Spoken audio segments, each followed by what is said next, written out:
My name is Chloe. I'm 26 years old, and I've never told this story to anyone, until today. But now, I need to tell this to someone. Please listen to me until the end, so you understand the whole story. There are secrets that eat you alive from the inside, secrets that make you question everything you thought you knew about yourself. This is one of those secrets. The kind that makes you wake up at 3 a.m. with your heart racing, wondering if you're the villain in your own story, or just someone who got lost along the way. Before I continue, tell me in the comments which city and country you're listening to me from right now, and if you're not subscribed to the channel yet, please go ahead and subscribe. Knowing where you're hearing this story from, and your subscription helps me a lot. It started with Sarah, my best friend since high school, the kind of person who knew all my passwords and could finish my sentences. We'd been through everything together. Bad breakups, family drama, those terrible college years when we survived on ramen and dreams. She was the sister I never had, the constant in a world that kept shifting under my feet. Then Jake came along. I remember the first time she brought him to our usual Friday night hangout at Murphy's Diner. He slid into the booth across from me with this easy smile, all confidence and charm. Sarah was practically glowing, her eyes following his every movement like he was some kind of miracle she couldn't quite believe was hers. And I felt something twist in my stomach, something I told myself was just protective instinct. But it wasn't protective instinct, was it?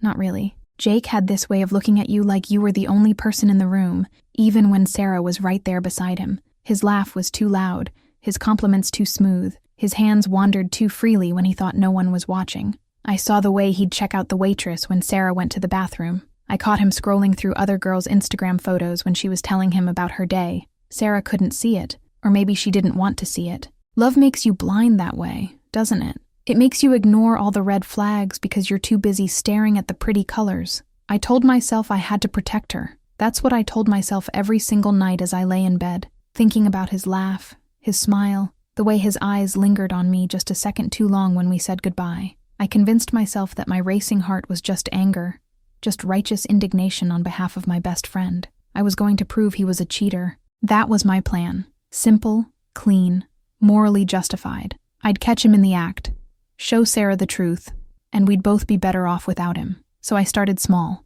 A casual text about a book I thought he'd mentioned liking. He responded immediately, with enthusiasm that felt disproportionate to a simple book recommendation. Then another text, this time about a movie, then asking if he knew any good coffee shops downtown, because I had a work meeting in his neighborhood. Each response came faster than the last. Each conversation lasted longer, and with every message, I felt myself sinking deeper into something I couldn't name, something that felt like quicksand made of my own rationalization. The first time we met for coffee, I told myself it was reconnaissance.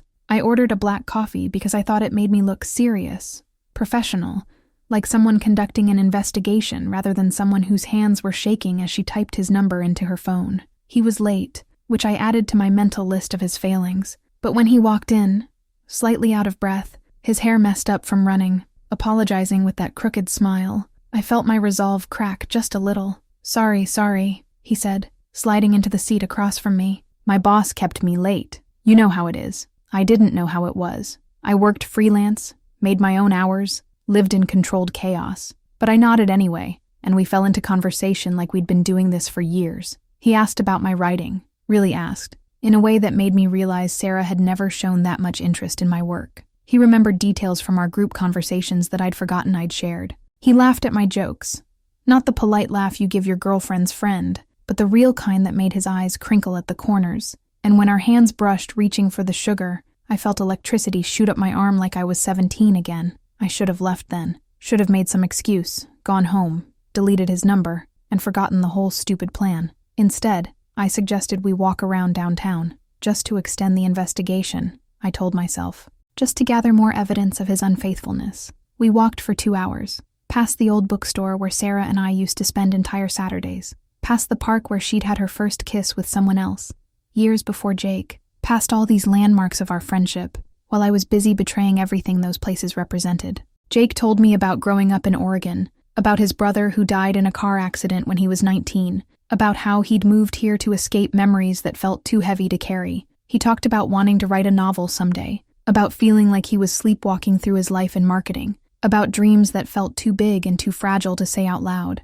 I found myself telling him things I'd never told anyone, about my dad leaving when I was 12, about the panic attacks I'd been having since college, about feeling like I was pretending to be an adult while everyone else had figured out the secret to actually being one. When we finally stopped walking, we were standing in front of the fountain in Central Square, the same fountain where Sarah and I had made wishes on pennies when we were 18 and thought we knew everything about everything. "I feel like I know you," he said, and his voice was quiet, almost confused, like I've been waiting to have this conversation my whole life. That's when I knew I was in trouble, real trouble. Not the kind you can talk your way out of or rationalize away, the kind that changes you at a cellular level, that rewrites your DNA while you're not paying attention. I went home that night and stared at the ceiling until dawn, trying to convince myself that what I was feeling was still righteous anger, still protective instinct. But my body knew better, my heart knew better, the way I kept checking my phone, hoping for another message from him, hoping for another excuse to see him again.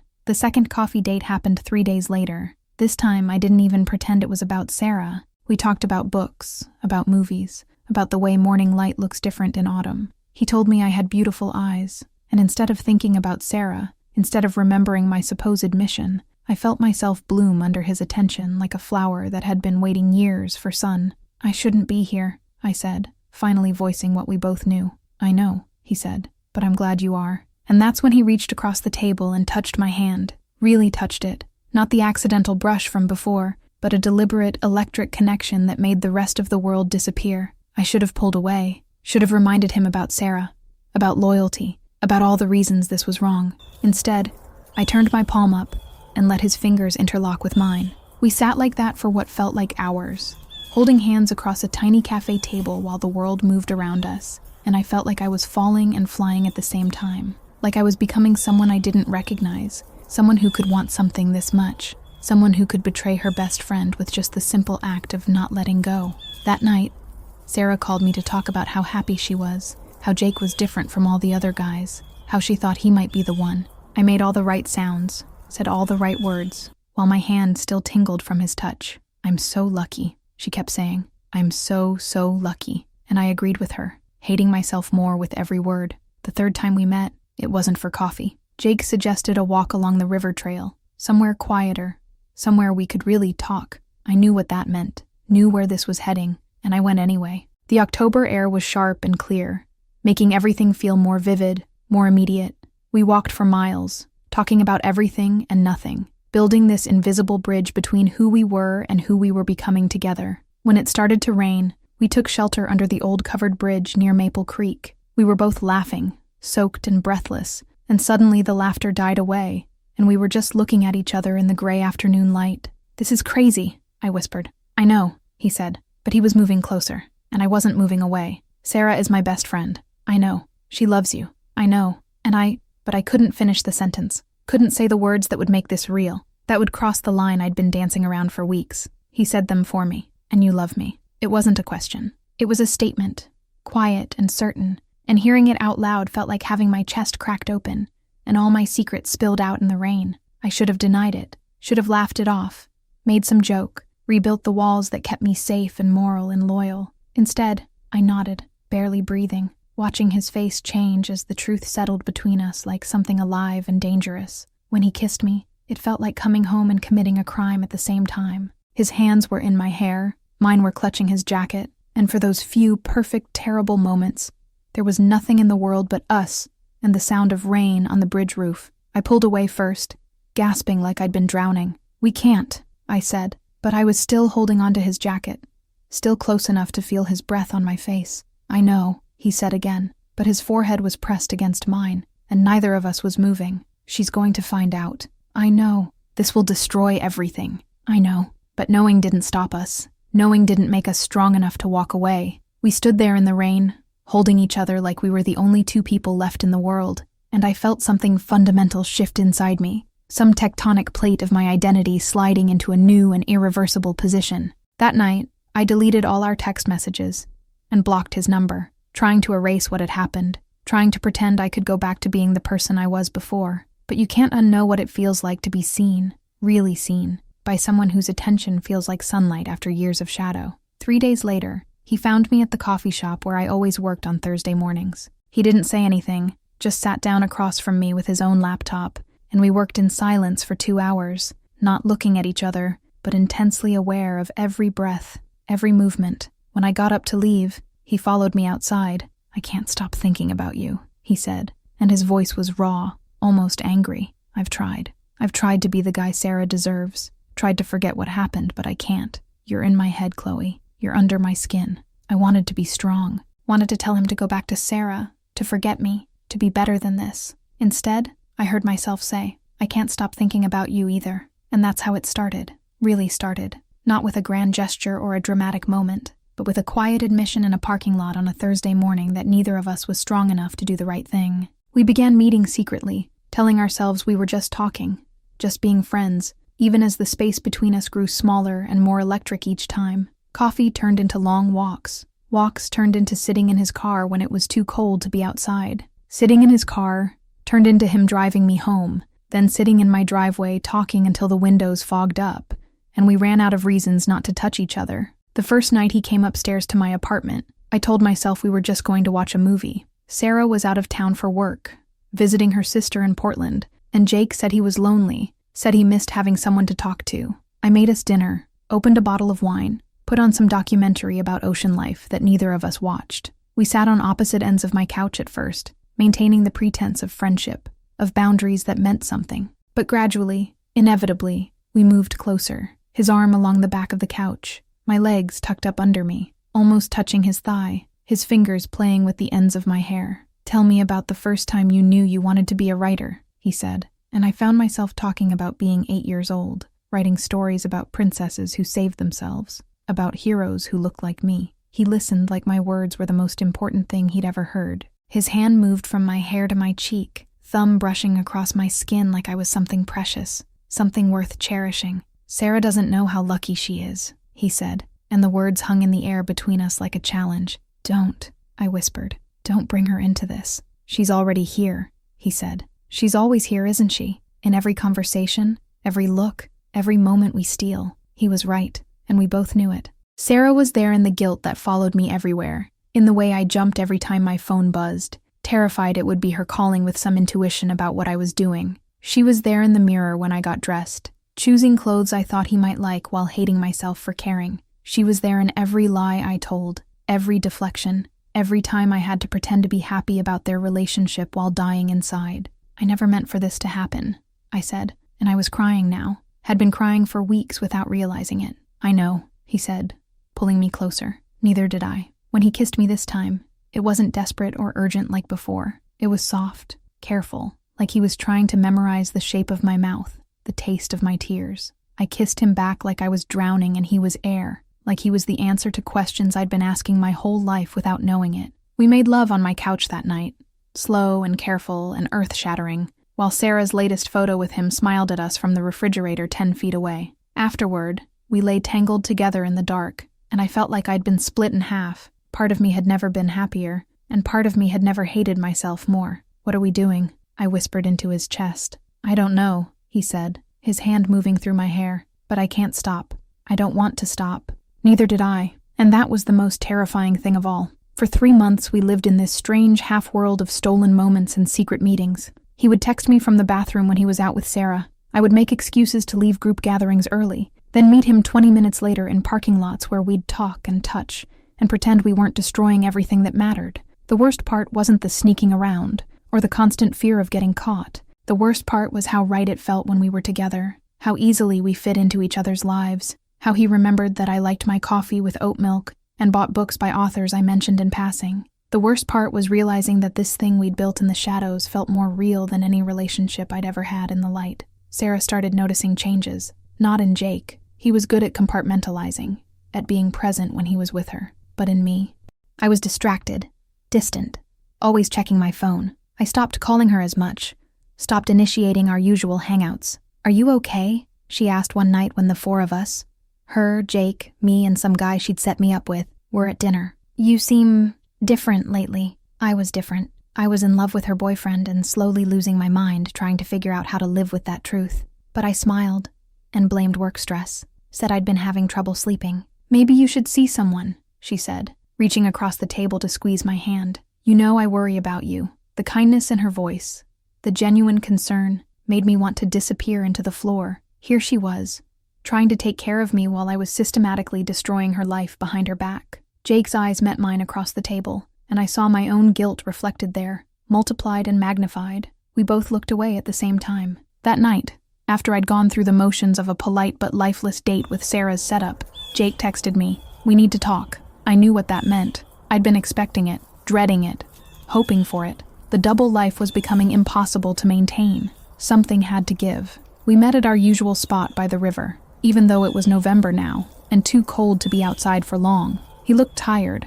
older somehow, like the weight of what we were doing had aged him in ways that showed. "I think I'm falling apart," he said without preamble. "This thing with us, it's eating me alive. I can't sleep, can't eat, can't focus on anything. Sarah keeps asking me what's wrong, and I keep lying to her face." "I know," I said. "Me too. But I can't give you up," he continued, his voice breaking a little. "I've tried. God, I've tried. I deleted your number, avoided places I might see you, even looked at apartments in other neighborhoods. But then you smile at me, or laugh at something I say, or just exist in the same room, and I'm right back where I started." I wanted to comfort him, to tell him it would be okay, that we'd figure it out. But I was drowning too, had been drowning for months, and I didn't have any answers. "What do you want me to say?" I asked. "I want you to tell me to leave her," he said, and the words hit me like a physical blow. "I want you to tell me that this is worth it, that what we have is worth destroying everything else for." I stared at him. This man I'd fallen so completely for, this man who belonged to someone else, this man who was asking me to make a choice I wasn't sure I could live with. "I can't," I whispered. "She's my best friend. She loves you. She trusts me. And I love you," he said. And it was the first time either of us had said the words directly. "I love you, Chloe. Not the way I love Sarah, not the comfortable, expected way. I love you like I'm on fire, like you're oxygen, like you're the person I was meant to find." I was crying again, had been crying so much lately that tears felt like my natural state. "That doesn't make it right," I said. "No," he agreed. "It doesn't, but it makes it true." We stood there in the cold, looking at each other across an impossible divide, both of us knowing that love wasn't enough, that wanting something desperately didn't give you the right to take it. "So, what do we do?" I asked. "I don't know," he said, "but I can't keep living like this. Something has to change." 2 weeks later, Sarah called me sobbing. Jake had broken up with her, she said, out of nowhere, with no explanation that made sense. He'd said he wasn't ready for a serious relationship, that he needed space to figure out who he was, that it wasn't her fault. "I don't understand," she kept saying. "Everything was perfect. We were perfect. What did I do wrong?" I held the phone away from my ear, staring at Jake's text message on my screen. "It's done. I chose you. I chose us." But as I listened to my best friend fall apart, as I heard her world crumble in real time, I realized he hadn't chosen us at all. He'd chosen to blow everything up and assume I'd be there to help him put the pieces back together. I wasn't. "Come over," I told Sarah.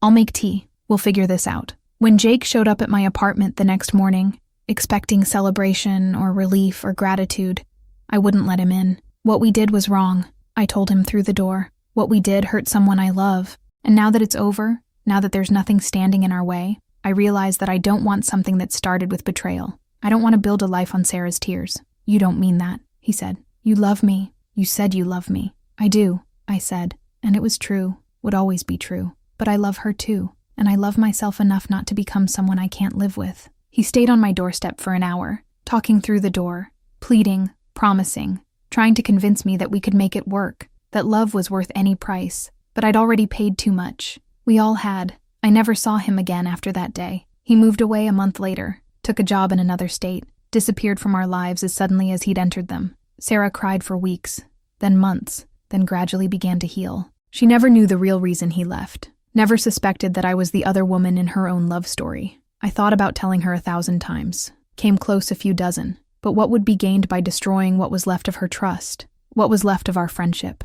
The guilt was mine to carry, not hers. It's been 2 years now. Sarah is dating someone new, a kind man who adores her, and would never dream of looking at another woman the way Jake looked at me. She seems happy, really happy, in a way she never was with him. And me, I'm still here, still writing, still carrying this secret like a stone in my chest. I've dated other people, tried to move forward, tried to convince myself that what Jake and I had was just infatuation, just the thrill of something forbidden. But late at night, when I'm alone with my thoughts and my regrets, I know the truth. What we had was real. It was wrong. It was destructive. It cost me more than I ever thought I could pay, but it was real. Sometimes I wonder what would have happened if I'd been brave enough to choose him, if I'd been selfish enough to put my own happiness first. Would we have lasted? Would the guilt have eaten us alive? Would love built on betrayal have been strong enough to survive its own foundation? I'll never know, because I made a different choice. I chose Sarah's happiness over my own. I chose friendship over love. I chose to be the villain who walked away, rather than the villain who stayed. I still have the last text he ever sent me, saved in a folder on my phone that I never open but can't bring myself to delete. I understand why you can't be with me, but I want you to know that loving you changed me. It made me want to be better than I was. I'm sorry it took breaking everything to figure that out. Some nights I type responses I'll never send. I tell him I'm sorry too, that I think about him, that I hope he's found someone who loves him without reservation, without guilt, without the shadow of betrayal hanging over everything they build together. But I never send them, because some stories don't get happy endings. Some love stories are meant to end with walking away. Some secrets are meant to be kept, not because they're shameful, but because they're sacred in their impossibility. I loved a man I couldn't have, and he loved me back, and for a brief, shining moment, that felt like enough, until it wasn't. Until I realized that love without honor is just beautiful destruction, and I'd had enough destruction for one lifetime. Sarah and I are still friends, though something indefinable shifted between us after Jake left. She doesn't know why, and I can never tell her, but we both feel it. The space where complete trust used to be, now filled with my carefully maintained performance of innocence. Sometimes I catch her looking at me with a question in her eyes, some instinct telling her there's more to the story than she knows. But she never asks, and I never tell, and we both pretend that some distances can't be measured, can't be explained, can't be bridged. Maybe that's enough. Maybe friendship, like love, doesn't always get to be perfect. Maybe sometimes the most loving thing you can do is carry someone else's pain so they don't have to, even when that pain is your own fault. I still think about him. I probably always will. But I've learned to think about him like I think about childhood, something beautiful and impossible that shaped me but belongs to the past, something that taught me who I am and who I never want to be again. My name is Chloe. I'm 26 years old, and I fell in love with my best friend's boyfriend. I chose to break my own heart instead of hers, and some days I think that makes me noble. Other days, I think it just makes me a coward. But it's the choice I made, and I have to live with it. We all do, in the end. We all have to live with the choices we make when love asks us to choose between what we want and who we want to be. I chose who I wanted to be. I just wish it hurt less.